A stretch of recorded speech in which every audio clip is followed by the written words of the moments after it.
Hello guys and welcome back. My name is Travis with Tech Stimulus. Today I'm going to talk about the new Razer Blade lineup for 2023 and what makes these iconic laptops so special this year.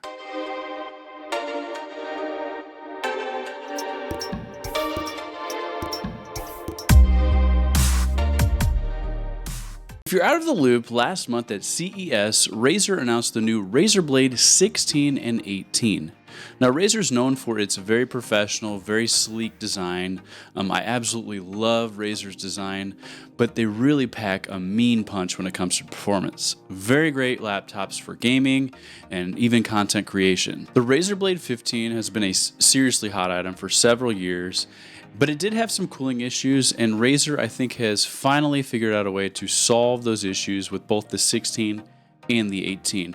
Now the 17 is the 18's predecessor, and I really don't think it had the cooling issues that the 15 had, but we should see a lot less of those issues this year with the new models. Now before we jump in to see what Razer's done to cool this beast, I really think I want to get into the good stuff first, and that's going to be performance. The Razer Blade 16 is an absolute monster. It's equipped with a 13 Gen i9. This thing clocks in at 5.5 gigahertz, and it's got 24 cores and 32 threads. When it comes to graphics, it's as good as you can imagine. If you want the new NVIDIA RTX 4090 and money's no issue, you can have that with the new Blade 16.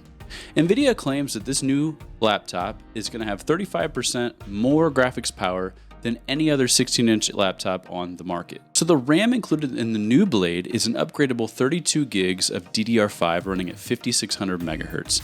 It also comes with 2 terabytes of M.2 NVMe PCIe 4.0 storage, also upgradable. Now I know this might be hard to believe, but this thing just continues to get better, and this is probably the most interesting thing about the new Blade. The screen is 1000 nits, it's got a 16:10 aspect ratio, it's made up of mini LEDs, and this thing has what's called native resolution switching, and this is where it gets really interesting. So this is something that I've never seen before. You can literally switch from 4K 120 Hz to a 1080p 240 Hz in one panel. So this essentially means you can go from gamer mode to creator mode whenever you want with literally one panel. Now you wonder, how can Razer pack all this goodness and all this tech into a laptop form factor and not have those same cooling issues that the Blade 15 had? So something that you really have to remember is the smaller the device, the smaller the form factor, the harder it is for all these high-tech, high-performing components to breathe. And this year, Razer has decided to change that. They've added a bit of size to the new chassis for the new Blade 16.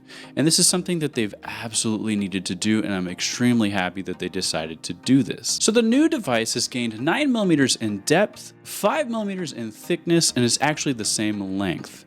And it's not really that noticeable of a change, but you do notice it if you do compare the new Blade 16 with the old Blade 15. The upgraded chassis of the new device is going to allow for more sustainable cooling. For battery power, you're going to get a 95 watt-hour battery.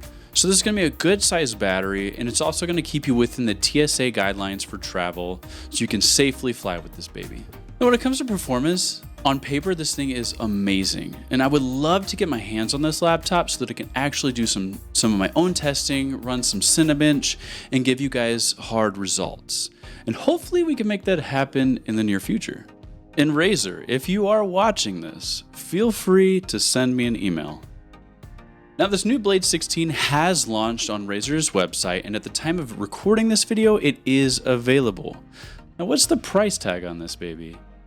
It's actually $4,300. It seems steep, but I think it's worth.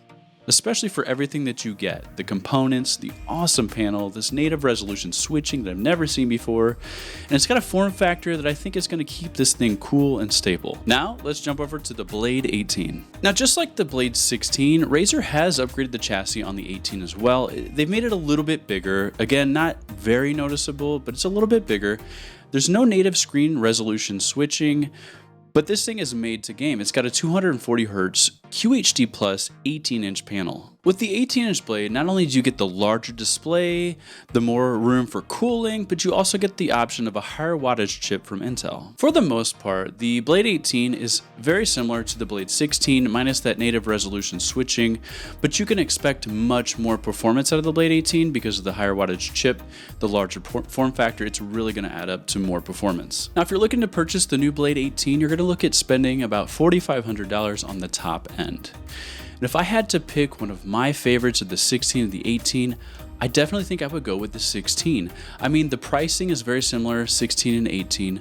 I really like the form factor of the 16, but what really sells me on this thing is the native resolution switching. I've never seen it before, and I think it would be really, really cool to go from gaming to content creation and just have this native resolution that you can swap between. Now again, I would really like to get my hands on these things so that I can actually do some proper testing. Razer? And if that does happen, I will definitely be making another video, a part 2 to this, to share all of my outcomes. Alright guys, that's it for now on Razer's new lineup. If you do have any questions, please leave them in the comments below. I hope you enjoyed this video. If you did find this video to be helpful or valuable in any way, please leave a like. Don't forget to subscribe. Thanks for watching, and I'll see you in the next one.